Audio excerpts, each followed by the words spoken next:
cooks in the kitchen.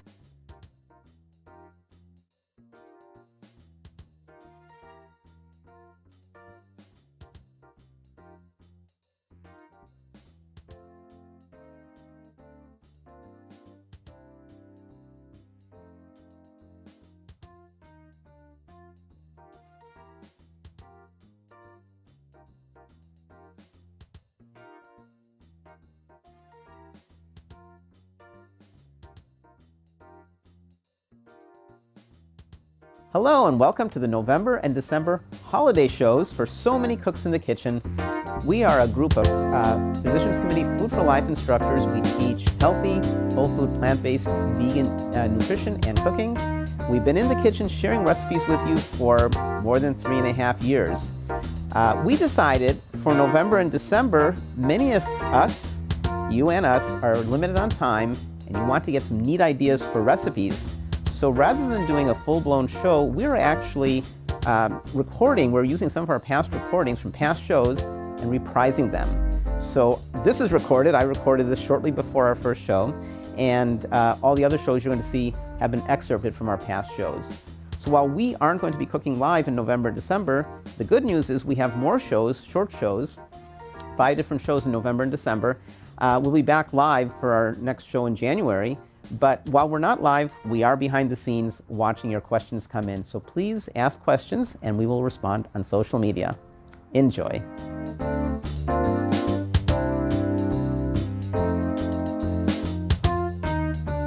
Today's show is called So Many Sweet Potatoes. Sweet potatoes are wonderful to eat. They're a great source of vitamin A. One serving of sweet potato gives you almost 8 times the daily recommended value. It's a good source of vitamin C, B6, manganese, potassium, copper, and niacin. And sweet potatoes are good sources of fiber. A cup of sweet potato will give you about 6.5 grams of fiber. We recommend in the Food for Life program about 40 grams of fiber a day. Fiber keeps you regular. It makes sure that when you're done with your digestion that you're not just sitting around with stuff inside you, that you just let it go. It has many other benefits, but high fiber diets have a lot of evidence of their tremendous benefits. There's so many kinds of sweet potatoes. You may have heard of yams too. So sweet potatoes, at least in the United States, are more common. They're smoother. They have fine roots. If you look carefully, you'll see these little roots, kind of like carrot roots. They have fine roots, like carrots. Yams are rougher. They're browner, and they have a bark-like skin with less sweet flavor. Yams can also develop eyes like potatoes can. There's so many kinds of sweet potatoes. My favorite color is purple, and I didn't buy it, but there's the purple sweet potato. Even though it's my favorite color, I don't like the flavor of the purple sweet potato as much. This sweet potato, for example, is called a garnet. I'm just going to check my notes. A garnet, sometimes called a red yam. It's not a yam. It's sometimes called a red yam. It's called garnet because the skin is a garnet red-purple color. The flesh inside, and what you can do with sweet potatoes, you can just snap it sometimes. It looks like this one. Yeah. You can see inside, it's an orange-yellow flesh, which is what most people expect for sweet potatoes. This variety is called a Covington. And I don't know if this is common throughout the country or in other countries. I do know that the Covington was developed at North Carolina State University, which is an easy drive from my house. It's in Raleigh. I'm in Durham. Sweet potato is a major crop of a major part of the economy of North Carolina. And so this was developed at North Carolina State University. It's rose-colored on the outside and the flesh is orange. Let's cut the end a little bit. Just get a knife. Let's see what it looks like inside. Yeah, so there you see it's a little bit lighter colored. It's actually similar. But my favorite sweet potato, and I know several others are also using it, is the Japanese sweet potato. I don't know the origin. It probably came from Japan originally, but it's certainly grown locally. This is a local Japanese sweet potato. I love the skin. It's purple, and if you cut the end, you'll see. Let me get my knife again. Sometimes they just snap, and you can see what it looks like inside. But there you go. It's a creamy, off-white flesh. and it tastes wonderful. Some people describe Japanese sweet potatoes as being nutty, maybe like roasted chestnuts. It's a bit sweeter than other sweet potatoes. I love it. From my point of view, if every time I eat a sweet potato is a Japanese sweet potato, that's wonderful. And that's what I'm going to be cooking with today. So here's some sweet potatoes. I'm going to move this out of the way. Sweet potatoes are really easy to cook with. Some people boil them, some people bake or roast them. The way I prepare sweet potatoes is I simply put them in a pressure cooker, and I put them on a trivet so they're not touching the bottom.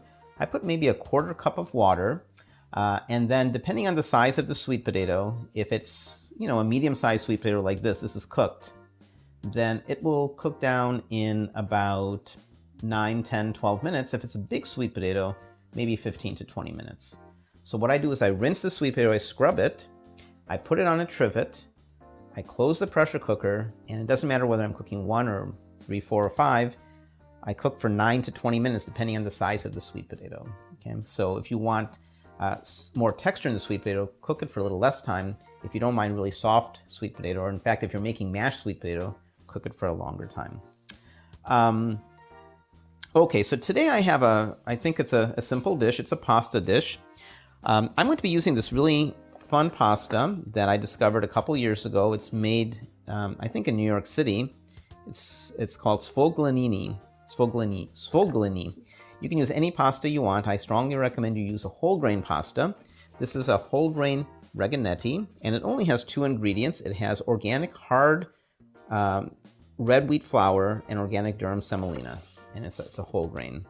So I like this. I like the texture of it. This is the uncooked, and you see it has this neat shape,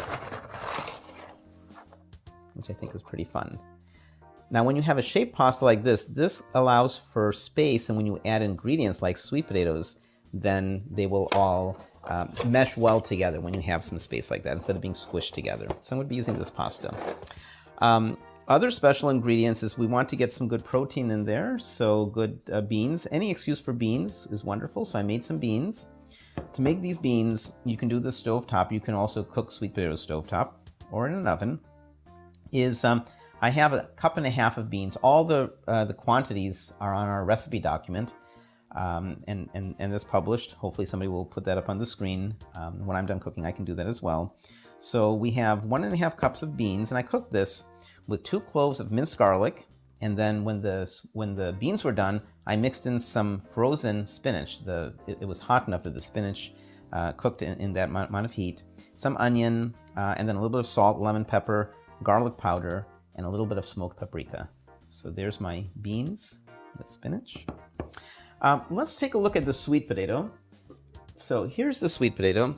And what I did is before we started, I went ahead and I chopped one of the sweet potatoes. This requires 2 sweet potatoes into roughly 1/2 inch, 3/4 inch pieces. But I thought on camera I'd do the other one. You don't have to remove the skin. In fact, the skin has a lot of nutrition. I buy organic as much as possible. I try to buy all organic. If it weren't organic, I think I would probably remove the skin, but this is organic. And sweet potatoes are readily available organic. So what I can do if I want to remove the skin is I can just kind of rub it. I can cut the very end off. And then you see if I want to remove the skin, it will come off. But you know what I'm going to do for this batch is I'm going to leave the skin on. Okay, I'm actually going to discard the very end piece because it is a little bit harder. So I'll take the 2 ends off. Okay. I like, as I said, one thing I love about Japanese sweet potato isn't just the flavor, but its texture. And you're going to see, and that's why I wanted to cut on camera. It's giving a little resistance, and of course that varies depending on how much I cooked it. Okay. And as I said, I'm going to leave the skin on for this second one. So we're going to have sweet potato with 1/2 of it with skin, 1/2 of it without. So we'll get a little bit more color and a little bit more nutrition. Frankly, I'm not that concerned about nutrition because sweet potato is such a nutritive food that if you choose to remove the skin, that's fine. Okay, so let's cut this into cubes. Please ask any questions. I obviously won't see your question right now, but when I'm done, and my colleagues, of course, will see your question. And if it's a question specifically for me, then when I'm done, give me a few minutes to clean up and be back on camera and I can take a look. If you're watching this recorded, of course, you can still post questions if you're watching this on Facebook or YouTube or Twitter, and we will some point see those comments and make responses. At the end, all of us aren't available, but a number of us are available. We'll be back for a Q&A session, and we have a couple nice prizes to give away for people at that point who are asking questions. Okay, so here's my second sweet potato, the remaining parts. I'm gonna cut. It's looking pretty good. I can't resist. What I'm going to do is I love Japanese sweet potato. I'm just going to take this, skin and all. It's so good. It's really good. I wish I could reach out to the camera and hand you a piece to try. Trust me, it's really good. Okay, let me get my serving dish. And what I'm going to do now is I'm going to put the pasta in here. So I don't know if you can see the pasta. I boiled the pasta. When you make pasta, follow the instructions on the label. This says that we should boil for 9 to 10 minutes, which is what I did. And I think probably all of you know this. You want to cook till it's al dente, just done. And what you'll do is you'll take a piece, put some cold water under it so you can handle it, and bite it with your teeth. And if it gives a little bit of resistance, you're good. And that's what this is. Okay? And of course, the time will vary a little bit depending on if you're at an elevation, or if depending on your elevation or the heat of the water. And I'm going to go ahead. It's been sitting just for a few minutes. I did this just before the show, so I'm going to mix this a little bit. So there's my pasta. Really easy dish. You can use any kind of pasta you want. I do recommend a rectangular shaped one as opposed to capellini or spaghetti. In Italy, they pronounce it spaghetti. My wife and I, before we had our daughter, had a lovely trip to Italy. The food was so good. Carolyn, who's also on the show, she recently went to Italy. So Carolyn, when you come on, you may want to comment about your experience with Italy. Then what I'm going to do is I have sauteed on a cast iron pan. So I didn't add any oil and I nicely cooked. You can see how well the onions and everything cooked. This is onions and carrots, garlic, and bell pepper. I wish I had some green bell pepper. And the recipe that I'm sharing with you also calls for mushroom. And as I was preparing all the ingredients today, I said, shucks, I forgot to buy mushrooms. Mushrooms go great in this. And the recipe tells you what to do. Cut the mushrooms thicker than you otherwise would because they really cook down. Okay, so pretend there's mushrooms here. It's okay if there's no mushrooms. I'm going to put all of this no oil sauteed vegetables into the serving dish.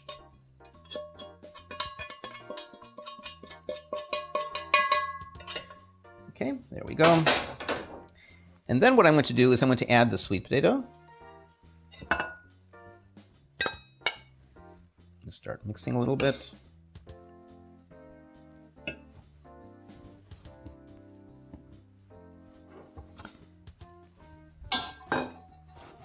And then I'm going to use some diced tomatoes right here. You can get fire roasted. And the beans are warm, but just to get a little more heat, I'm just going to quickly throw this in the pan just for a moment. Warm it up a little bit. So ideally, as you probably know, a lot of tomato dishes taste better as leftovers because the flavors marinate. And I'm going to also be adding some herbs, and I'll go ahead and add this to the tomato sauce that's warming up. So if you're cooking a number of dishes, it might be good to make this sauce early on and just let it sit for an hour or so. Simmer it for 20 minutes, something like that. Add a little bit of wine if you'd like for that flavor, and the alcohol will boil away. But I'm just going to add this now. What I probably should have done is before showtime, I probably should have made the sauce, and then I could have showed you the simmering sauce. But so in my garden, I had some basil, and it's starting to get, here in North Carolina, it's getting cold, so we're getting some freeze spots. They still taste fine, so I'm going to go ahead and add a little bit of basil. Okay, so fresh herbs are great. So I'm going to put that in the sauce. My recipe as written suggests adding it to the pasta, but you can put it in the sauce.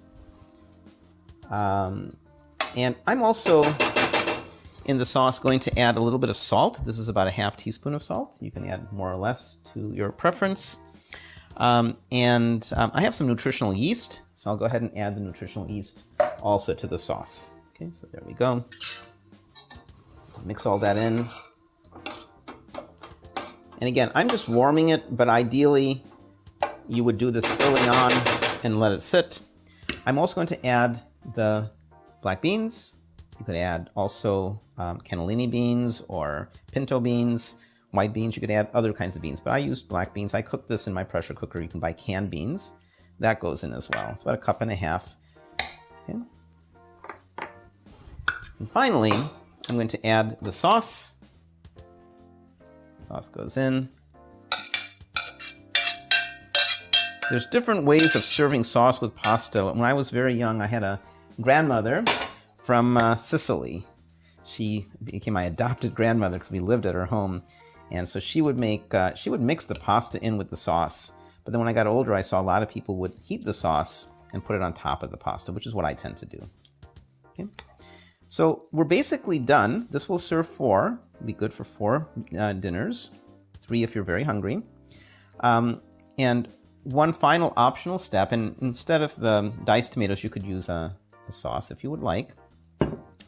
Optionally, you could make a cheese sauce, and I'm going to include in the recipe document how to make the cheese sauce. You basically blend water with nutritional yeast, garlic powder, salt, black pepper. That's it.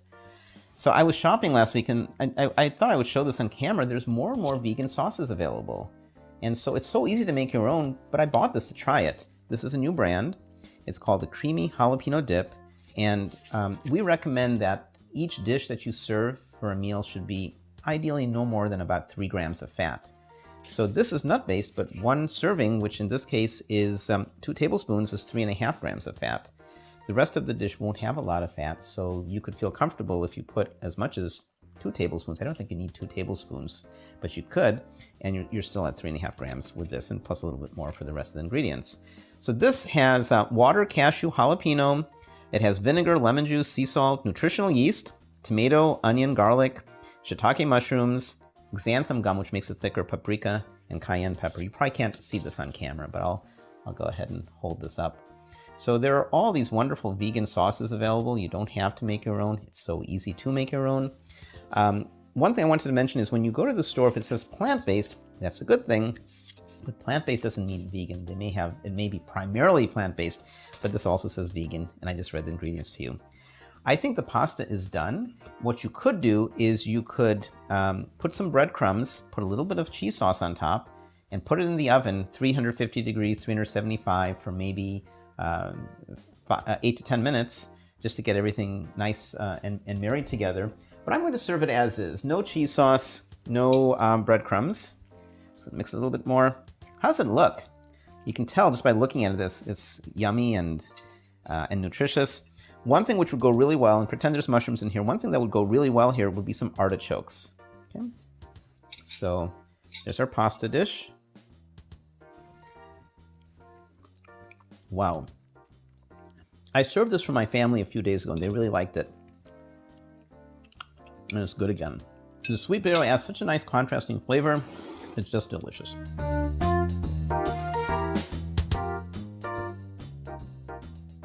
Marhaba, as they say here.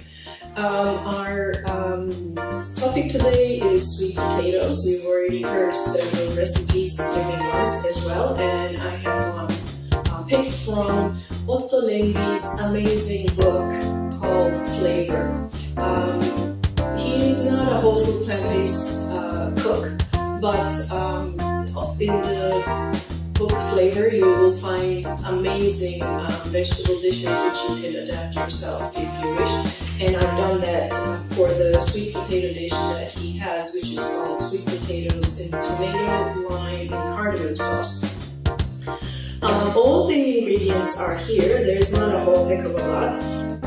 Remember, the exact details and recipes are in our recipe booklet and available for you online. I've already made this dish yesterday. We had it for dinner. It was amazing, and my omnivore husband also loved it, so that's something to say about a flavorful dish. As Otto Lenghi explains in his book, flavors are amazing, and you can achieve the best delicious dishes by combining certain elements like the oils and the the spices and the sweet and the sour and the sweet and the spicy and so on. And this dish is an amazing amalgamation of all of these. I have, as I said, taken the oil out and the processed sugars out, but it hasn't done anything to hinder the flavor. I used this big pot to do it because you need something with a cover. If you have a frying pan, a deep frying pan with a cover, that will work too. I don't have one, so I use this. And today I have reheated, and I will show you here how amazingly dark, charred almost, the sweet potatoes are. So that's one of the tricks actually of this dish. The first step is to chop your sweet potatoes and put them in the oven for about 20 minutes and then another 10 minutes after that to ensure that they are nicely browned on one side. As they're cooking, you do your tomato sauce. For that, I've used chopped tomatoes, and one of the tricks of this recipe is that to use the chopped tomatoes and put them in a food processor and blitz them until they're smooth. And then you add a little bit of tomato paste for added flavor, that really oomph of the tomato in the sauce. And then you add, afterwards you add the zest and of limes. You saute shallots, or are you on the shallots team? I say potato, you say potato. So the shallots are chopped finely, the garlic is chopped finely, and the chilies are chopped finely. Word of caution, the chilies I have bought are extremely hot, so even though the recipe says use 2, I can barely use 1. Otherwise, we need the fire department here. And then for the final touch, you need some dill, which, as you can see, is here. So once you saute the chilies, garlic, and onion, you take a little bit of it and you reserve it for later use, which is this mixture. And your tomato sauce is done pretty much at the same time as when your sweet potatoes come out of the oven. And it doesn't matter, your sweet potatoes can be roasted and ready to go while you're doing the sauce. You adjust your timing.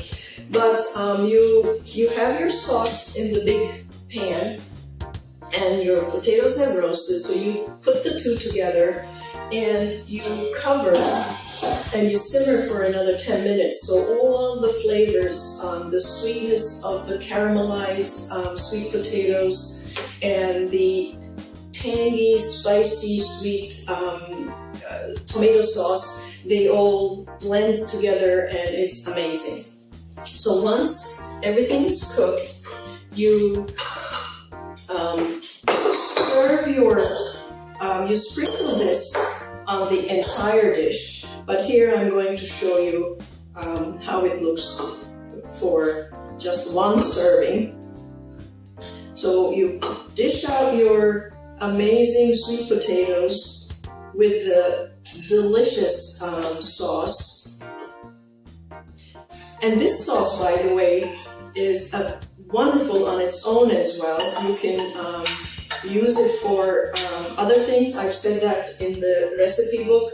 I have used this sauce for with cannellini beans. It was amazing. I also did sweet potatoes and cannellini beans together just to have more as a nutrition, because at that time I served it as a standalone main course, whereas last night we had this dish as a side together with some quinoa and pan-fried tofu, and it was yummy. So here I have the lime juice, the chopped dill, and a little bit of the reserved sauteed shallots, garlic, and chili.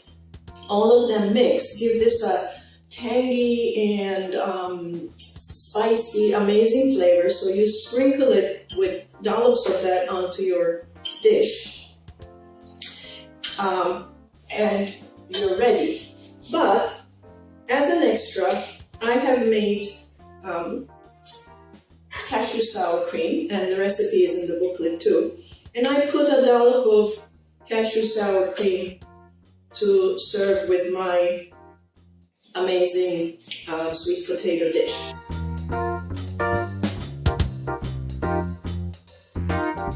Hi everyone, I'm Susanna Dickman and I'm from Evansville, Indiana. Today I'm going to make one of my family's favorite appetizers, and that is a cheese ball.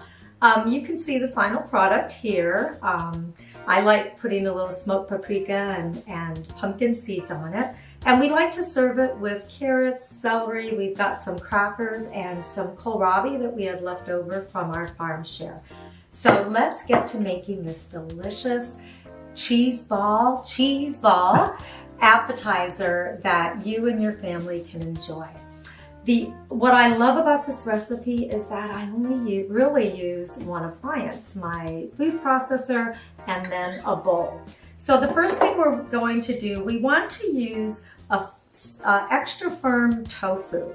And I did drain this when I opened the package, but I didn't press it because I want it to have some of that moisture. So you don't press your tofu. And I'm just going to put this in chunks and put it in my food processor. And we all know how healthy tofu is for us. It's high in protein, it's high in calcium, it also is safe, and it's a good option to eat when you want to add additional protein. Here I have some nutritional yeast, a little bit of onion and garlic powder. We're going to put some chickpeas in, so we're going to add some added fiber. So let me get those in. Next, we're going to add some miso, and miso is going to add that savory, kind of salty flavor without adding a ton of sodium, so it's going to be really good for us. Next, I'm going to add a little bit of yellow mustard. If you want, you could use a Dijon mustard or, you know, maybe even a brown mustard. I'm just using yellow right now. And then I want to, you can put up to 1/4 teaspoon of liquid smoke. I would recommend, if you're a real big fan of it, then go ahead and do that much. If you're not, just add a couple drops. So I'm just going to put a few drops. And I'm also going to put a few drops of maple syrup. You can also use agave nectar. But I don't want it to be too sweet, so I am just going to add just a tiny bit. That's all my ingredients for now. So I am going to put this on and we're going to process it. As it's processing, you'll notice, you know, it's going to look really dry at first, and then all of a sudden it's just going to come together and kind of look like a dough almost. So let's go ahead and do that. I'm just going to process it on high. All right, did you see that? It's magic. It just all of a sudden started coming together. Now I put on some gloves because I'm going to mold it in my hands, and I just like to wear gloves, even though, you know, my family and I are just going to be eating this. But look at how nicely it came together, and it's not even that sticky. So I'm able to shape it with my hands. Let me go ahead and get it all out of here.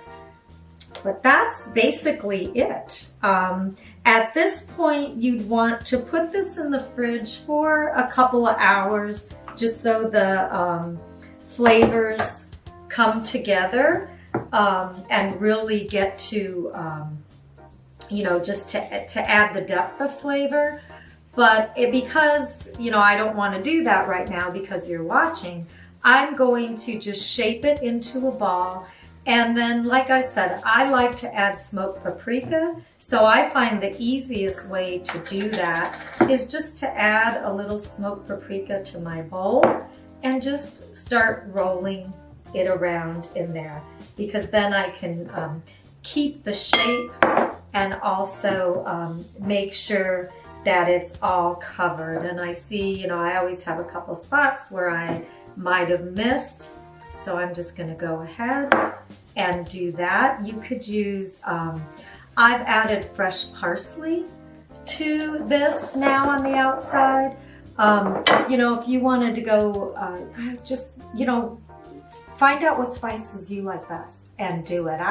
My husband loves chili and cumin, so I think he would do that and maybe add some cilantro. I also like to add some pepitas, some pumpkin seeds. So again, the easiest way I found is just to put them in my bowl, and then I can just roll it around, just making sure that I'm trying to get it coated everywhere. But that's it, it's done. Like I said, this will go in the fridge, and I will let it all of the flavors come together and marry, and then put it on a plate, put it with crackers and other vegetables, and enjoy. It is so good.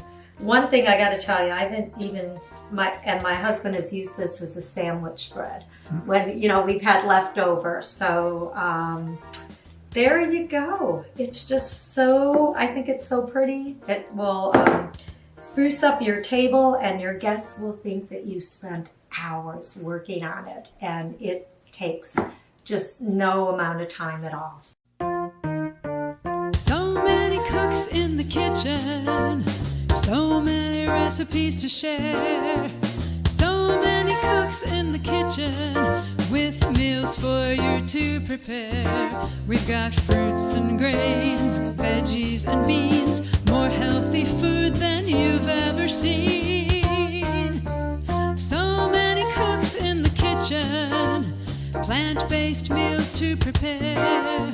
So many cooks in the kitchen with ideas we're happy to share.